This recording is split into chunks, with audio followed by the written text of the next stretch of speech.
निकल सकते, क्योंकि जब तक इस हृदय में तुम्हारी कथा चल रही है तब तक ये प्राण भी नहीं निकलेंगे।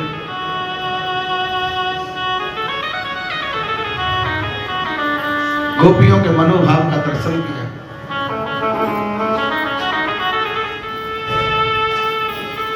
गोविंद देख रहे हैं और सुखदेव स्वामी कहते हैं, राजन कौन वर्णन करे।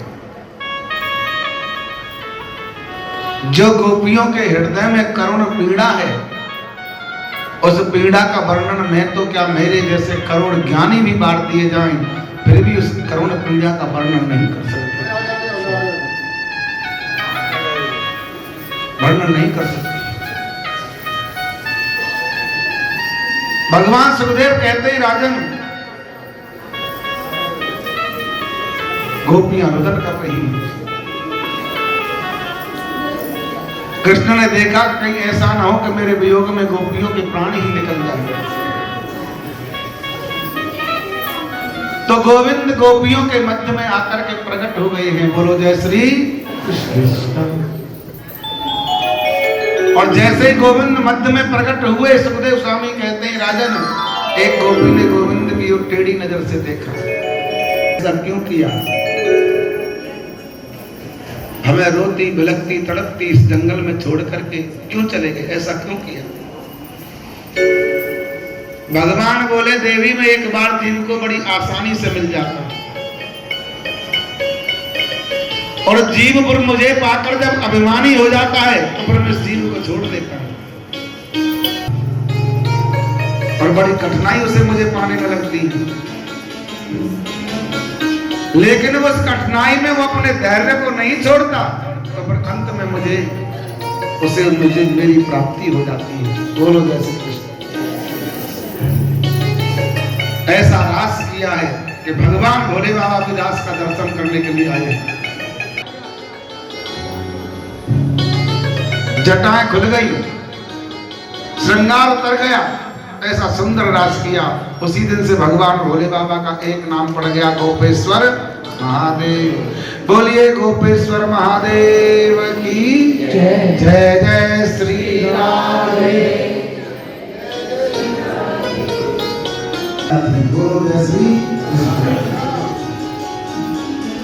काम के मन में अभिमान था, कृष्ण से बोला 5 बाण चलेंगे। कामदेव अपने 5 बाणों को लेकर के आया है, और भरसक प्रयास कामदेव ने कर लिया। 5 बाण चलाए, लेकिन सुखदेव स्वामी कहते हैं, राजन काम को हार हाथ लगी। तो ये रासलीला कोई काम लीला नहीं थी, ये रासलीला काम पर विजय प्राप्त करने की लीला थी। बोलो जय श्री कृष्ण। भगवान सुखदेव जी कहते हैं, राजन मेरे गोविंद ने काम पर विजय प्राप्त की है, और अब भगवान सुखदेव राजा परीक्षित से जिस प्रसंग को श्रवण कराने के लिए जा रहे हैं, वो बड़ी सुंदर कथा है। आइए हम और आप कृष्ण की करुणा की कथा की तरफ चलते हैं, लेकिन मात्र 2 मिनट मेरे साथ कीर्तन करेंगे, और फिर उसके बाद में कृष्ण की करुणा की कथा श्रवण करेंगे। बोलो वृंदावन बिहारी लाल की जय। जय श्री राधे। जय जय श्री राधे।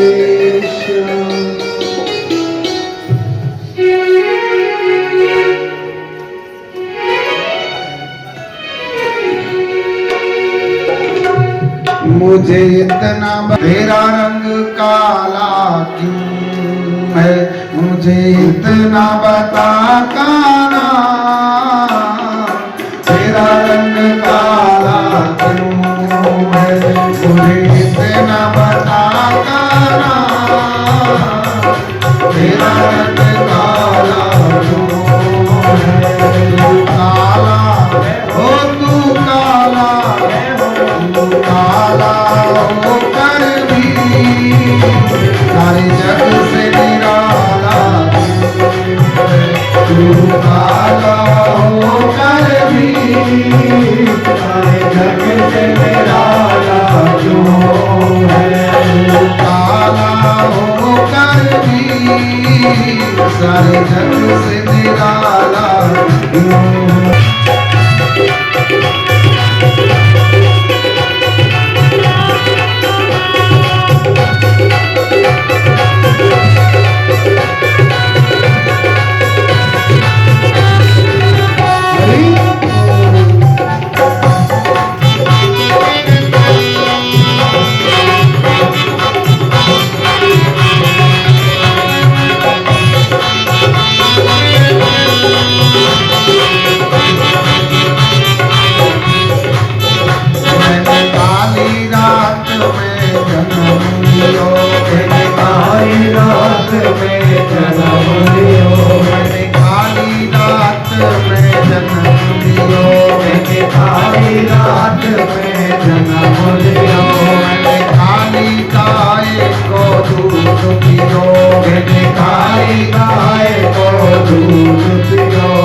काली नाग पे नर्तकियो मेरी मुरली का रंग काला इसीलिए काला मेरी मुरली का रंग काला इसीलिए काला। जय हो। लेकिन जाते ही सूचना मिलती है स्वयं मर गए, स्वयं मर गए। सुखदेव स्वामी कहते हैं राजन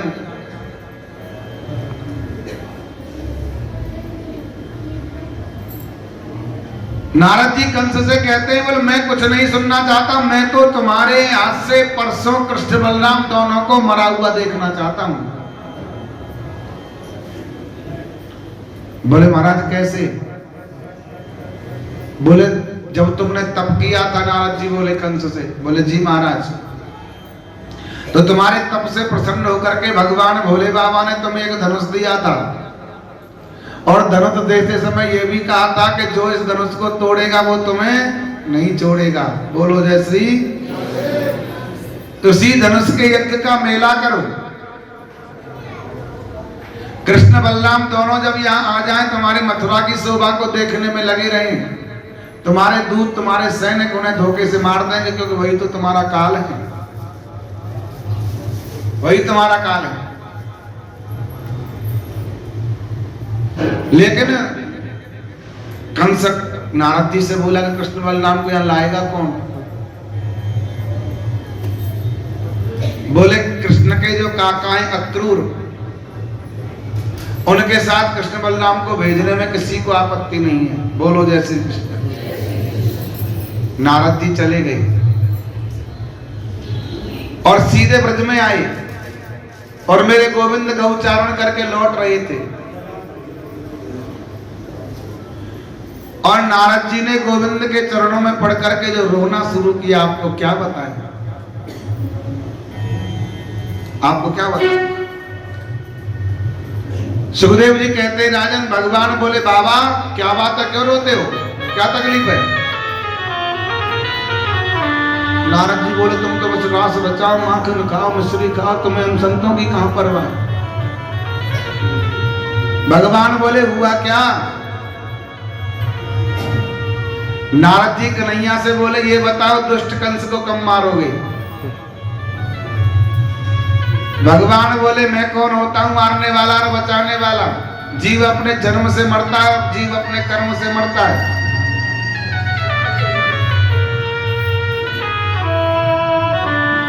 नारद जी बोले मैं कुछ सुनना नहीं चाहता, मैं तो तुम्हारे हाथ से परसों कंस को मरा हुआ देखना चाहता हूं। भगवान मुस्कुरा करके बोले वहां क्या कह के आए हो बाबा? उसे मेरे बारे में बता दिया और मुझे उसके बारे में बता दिया, डेट दोनों को परसों की ही दे दी। नारद जी बोले प्रभु आप तो सब जानते हो, ये नारद तो वही करता है जिसमें पूरे समाज का हित छुपा हो, कल्याण छुपा हो, कल्याण छुपा हो। भगवान सुखदेव कहते हैं राजन, भगवान बोले नारद जी से, नारद अब तुम समझ लो कि कंस का अंत सुनिश्चित है, सुनिश्चित है।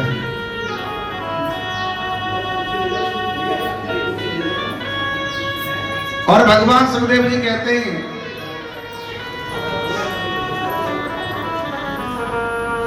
सुखदेव स्वामी कहते हैं राजन, नारद जी चले गए, इधर में अक्रूर जी ने कंस का आमंत्रण देखा तो वो गए। अक्रूर जी से कंस कहता है कि तुम्हें मेरा एक बड़ा महत्वपूर्ण काम करना है। बोले क्या करना है? बोले गच्छं नंद व्रजा तत्त सुतौ आनकदुन्दुभे आशा श्वेता विहानेन रथेना नयमाचरम्।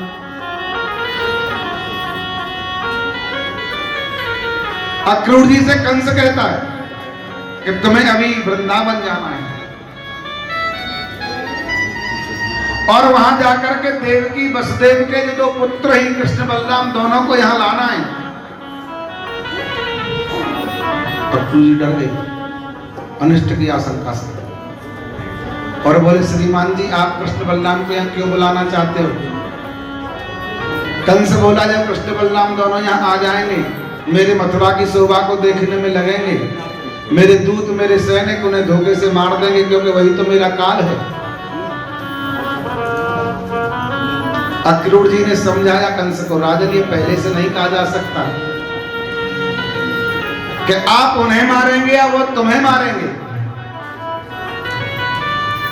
कंस बोला ये भाषण मत दो मुझे, ये वेदांत मत सिखाने की कोशिश करो, केवल इतना बताओ लेने के जाओगे कि नहीं। अक्रूर जी ने सोचा कि नहीं जाऊंगा तो दुष्ट मुझे मार देगा, मुझे मार देगा। अब अक्रूर जी गोविंद को लेने के लिए चले हैं। ऐसे ही अक्रूर जी रथ में बैठ करके कन्हैया को लेने के लिए चले, रथ में बैठते ही अक्रूर जी की तो समाधि लग गई और मन में सोच रहा मैंने ऐसी कौन सी तपस्या की है, ऐसा कौन सा सत्कर्म किया है जो आज प्रलोकी के पति मुझे काका कहकर बुलाएंगे। ये सोचते सोचते अक्रूर जी की तो रथ में ही समाधि लग गई और 1 घंटे के रास्ता में अक्रूर जी को पूरे दिन का समय व्यतीत हो गया। बोलो जय श्री कृष्ण, पूरा दिन लग गया। और भगवान सुखदेव कहते हैं राजन, कृष्ण बलराम ने देखा अक्रूर जी रथ से नीचे उतरे, दौड़ पड़े कृष्ण बलराम, काका जी आ गए, काका जी आ गए। और कन्हैया अक्रूर जी से बोले काका जी मैं सब जानता हूं मामा कंस ने मुझे क्यों बुलाया है, लेकिन मेरी माँ यशोदा, बाबा नंद, मेरे सखा ब्रजवासी, इन सबको मत बोलना कि मुझे काका जी ने मारने, मुझे मामा जी ने मारने को बुलाया है, नहीं तो मेरी याद में मेरे मित्र मंडली के सखा अभी मर जाएंगे। भगवान सुखदेव कहते हैं राजन, कृष्ण बलराम अक्रूर जी को लेकर के महल में गए। बाबा नंद, माँ यशोदा, बाबा नंद यशोदा सबने अक्रूर जी का बड़ा स्वागत किया है। बाबा नंद सबने भोजन किया और सबने भोजन करने के बाद में माता यशोदा अपनी भोजन की थाली लेकर के चली है।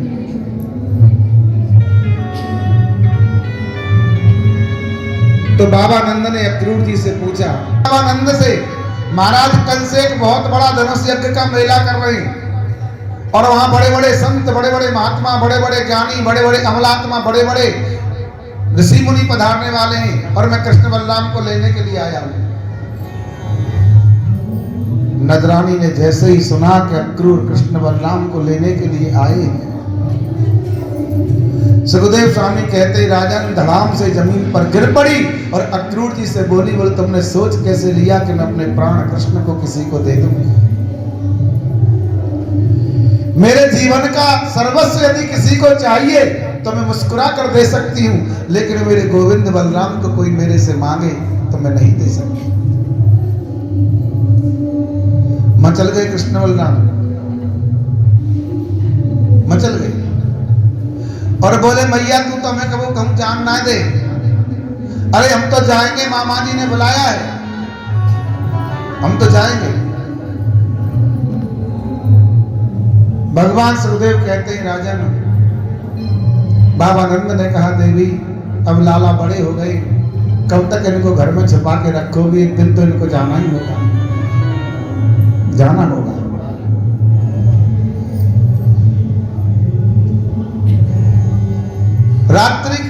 रात्रि को बाबा नंद ने बाबा मैया यशोदा से कहा, बोल देवी तुम चिंता मत करो, मैं आज लाला कन्हैया को अपने संग लेकर के जाऊंगा, आज रात्रि को रुकेंगे और कल से मथुरा दिखा करके वापस ले आऊंगा, परसों आगमस्यामि, परसों ले आऊंगा, तुम चिंता मत करो। अब बाबा नंद कृष्ण के सखा ब्रजवासी सब रात्रि में ही पलायन कर गए हैं मथुरा के लिए।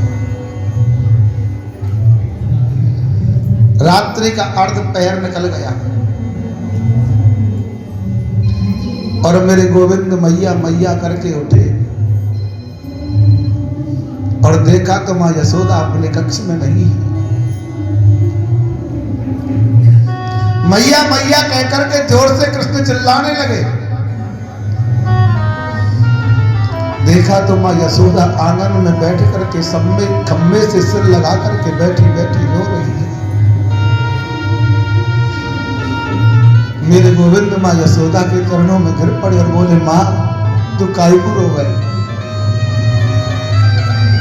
अरे मैं आज जाऊंगा, कल रहूंगा, परसों आ जाऊंगा, तो कुछ चिंता नहीं करनी चाहिए। मां यशोदा ने कन्हैया को अंक में भर लिया और बोली, लाला बस यही तो समस्या है, मैं तेरे बगैर एक एक क्षण कैसे निकालूंगी, यही समस्या है मेरे सामने, और कोई समस्या नहीं।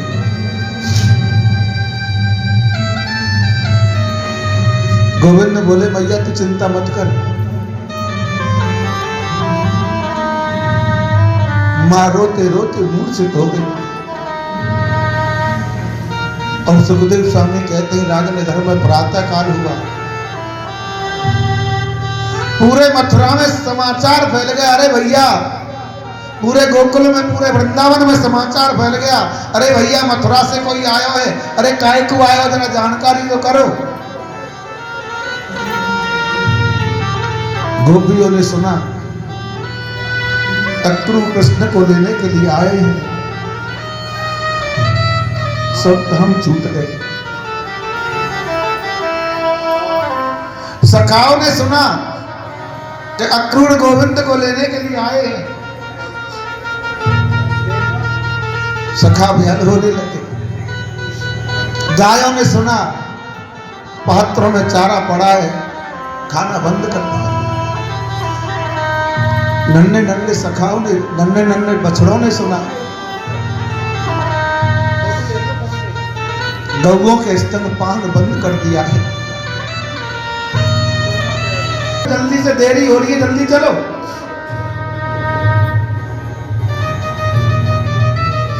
और जैसे ही रथ में बैठ करके गोविंद चलने को हुए, मां यशोदा ने दौड़ करके लाला कन्हैया को अंक में भर लिया और बोले, लाला मेरे सामने यही समस्या है गोविंद, मैं तेरे बगैर कैसे रहूंगी?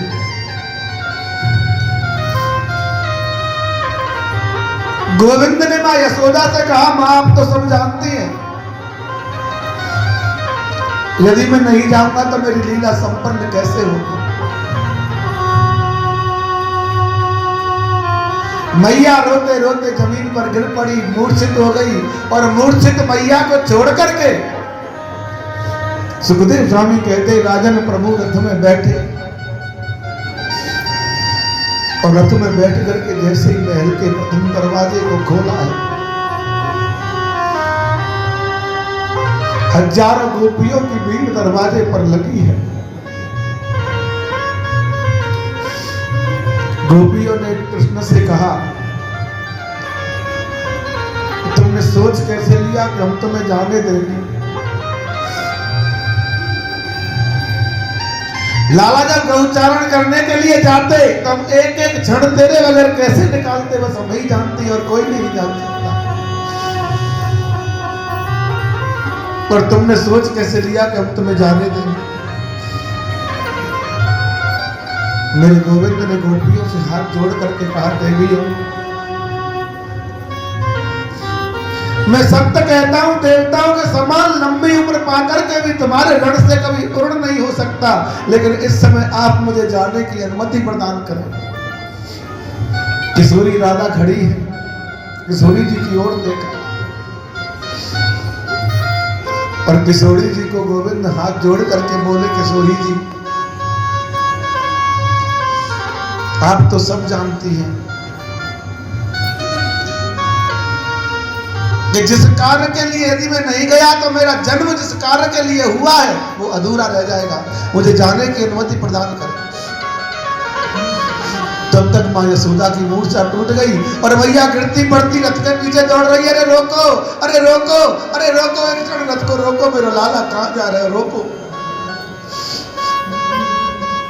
मेरे गोविंद धड़ाम से रथ से पीछे कूद पड़े और मां यशोदा ने आज पहली बार लाला को अंक में लगा करके कहा, लाला एक ग्वालिनी मां किस अधिकार का पालन करके तुमसे रुकने का आग्रह करे, लेकिन लाला एक हाथ जोड़ करके मैं निवेदन करती हूँ गोविंद, एक मट्टी की मटकी भोरने के पीछे मैंने तुम्हें उखल से बांध दिया, उस लीला को कभी याद मत करियो लाला।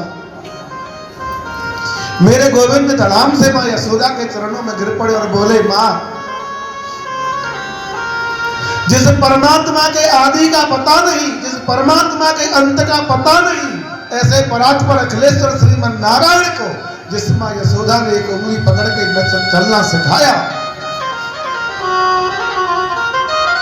उस मां यशोदा के रण से मैं कभी ओढ़ नहीं हो सकता, उस मां यशोदा के रण से मैं कभी ओढ़ नहीं होऊंगा।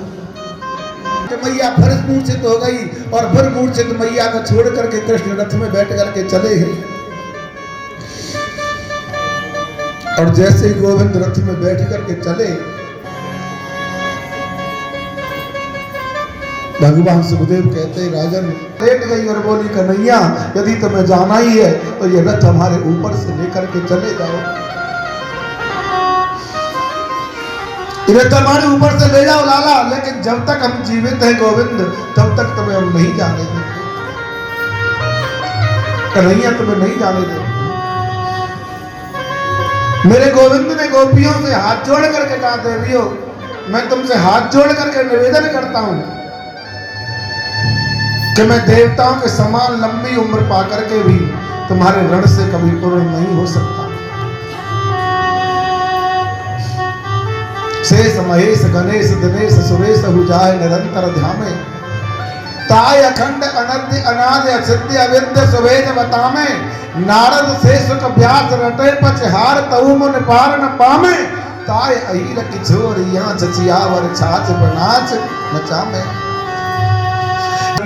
उन गोपियों के रण से मैं कभी गुण नहीं हो सकता, देवी मुझे जाने की अनुमति दे। और सुखदेव स्वामी कहते राजन धीरे धीरे गौशाला से गाय निकल करके आ गई और गायों के नेत्रों से अश्रुओं की धार बह रही है, मानो वो कह रही हो कि तुम गोपाल हो, यदि तुम चले जाओगे तो इन गायों का पालन कौन करेगा लाला।